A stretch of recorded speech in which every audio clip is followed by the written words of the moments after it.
ya kokutana bino lisusu bino bato bandaka biso na congolocole-news.com. Lelo Congolocole eza na commune ya Limete wapi o tokei kotala bandeko na biso ba artiste oyo basalaka babikeko banzete omona mutakati nzete asala on forma mutu asala on forma mo eloko moko ya kitoko totala bango tosolana na bango toyoka bango.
Toujours la 8e rue, résidence Petit Boulevard, tout ça la bique qu'on a besoin. Tout ça là, et tout ça un peu moins bélève Moussoussou, soit disant toujours ça la gag.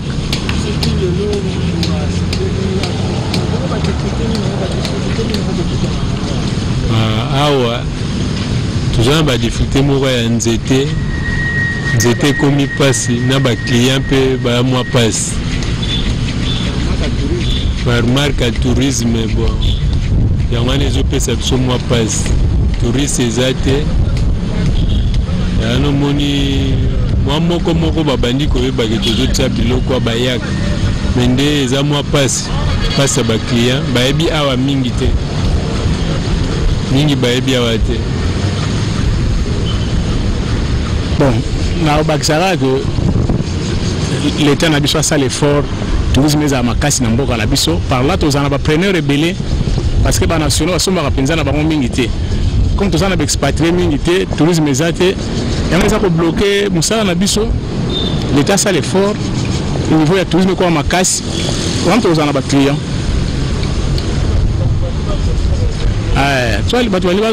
C'est très facile. Quand on a 8e rue, Petit Boulevard côté résidentiel, juste au coin, tout ça. On a soubayé, on a vu les ateliers monnaie, tout ça appelle l'État. Quand il s'appelle Bissot, tout ça la rana c'est à moi. Ma carte grande ville. L'État ou l'organisation Moussous, il aider Bissot. On boite les va aider Bissot en sorte que tout le monde peut tout s'installer, on est bien. Tout sur le soleil, on dirait, Mathieu Baza, Nakati Azam.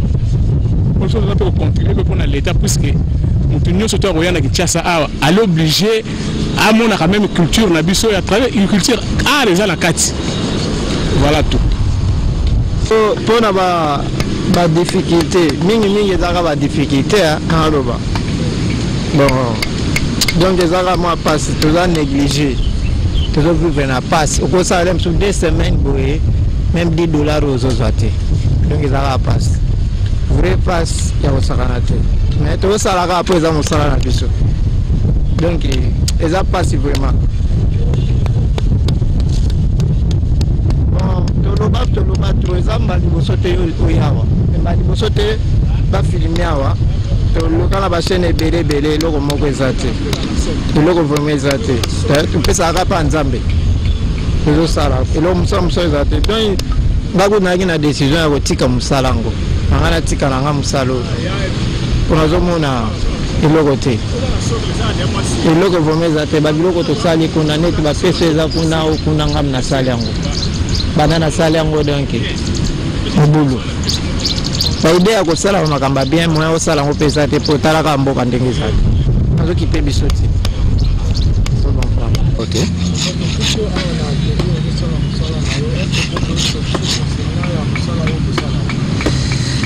Musala ngo tosala ka bon revenu à Mickey mona kanango ya le temps où bakiliamba mona na le temps mususu bazate c'est périodique des fois dans des périodes comme telle la rentrée scolaire batunion c'est bazo préféré ka consommer la bande mais tout ça sortira kana biso dans peu de teka ka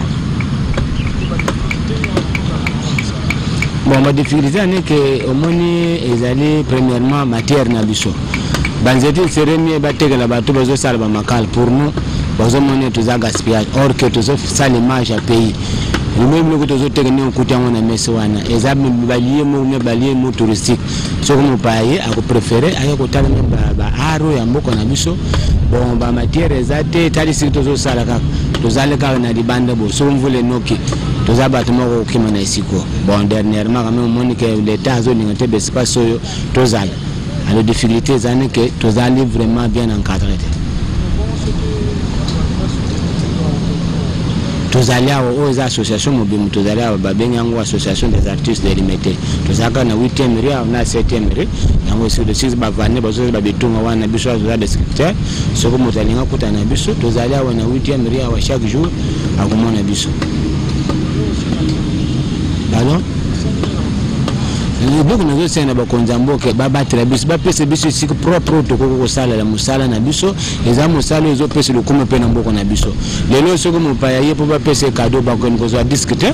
Les lois tout le monde dernièrement battu, bah qu'on nous allait, bah payer artiste, bah cadeau, bah bon et belé belé. Zaka bah comédien, bah qu'on a bah musicien, jamais bah qu'on paye ses plaques à disque na mon payer, mais bah qu'on local bah artiste, scripteur de tout ça là. Bah protéger la paix biso. Malgré tout le monde a battu, bah ko produire bisoté mais entre bis l'état yemo ko dare producteur du ça liboso parce que za musa do ça ma bele na banzete za mboko na biso artiste azali ko dépendre na l'état tous en ça d'exposition té bon toujours vivre ka pel mel ka comme ça ndengwana ka partout nous sommes là éparpillés partout mutu mo zo supporter biso za té senga l'état y supporter parce que partenaire ne biso liboso za l'état producteur de liboso za l'état yende azali ko assumer makamunu ya artiste parce que abattre la biso apese biso esika mais siko tozo senga ngo de entreprise basa la biso siko yo ezali moko ya net na limeta wa toza la bato to vani na siko batongni biso ka bien be bani pe monde entier be kinchasi mobimbe ke esika wana na limeta so ke artiste bazali wa c'est pour l'état toteka ka papa tozo tanga sabana. Bon, batu mususu, tozo lata, tozo suka ya reportage na biso boye kindenge ba papa balobi. Vraiment eza moi passe mingi po esika o ba papa bazo sala musala bino momoni basé exposé place à robata ma ezate lelo soto comme na air ambula kala te tozo kota. Soto kota na air ambula ba suka do ba ko pola place o ba ko kosa misala na bango ekozala te. Yango ba sengi na gouvernement. Eza gouvernement pamba te na bino bat boza libana mboka o bolandaka biso na congolocolenews.com. Bosunga bango ekosa kitoko po ba biloko wana bino mo boyebi kuna esika bozali esa ka impact makasi eza ata awa donc ana mboka na biso bakoma ko négliger ba artiste wana ba o bazaka ba art ba négliger ba o makasi ozo senga na bino bat bolandaka biso boyeba quand même ko sunga bango eza la l'état eza bino bat bozali banda ekoza lokumu ya mboka na biso na pesi merci pa bobo ministre ye mtazu ba image oyo na pesi merci na Patrick Nsala yene mtamonte yango na pesi merci na Gidi Bisengo ye mtazali numéro 1 à congolocolenews.com na bosanité directeur à programme de Chit Mambetuku na bosanité Christian Dis number 1 bambota tro esikozali na bosanité Fleury balé kombos na Londres na pesi yo mbote Orsini Kutusonga petite sœur propre na pesi yo mbote na bosanité Claudia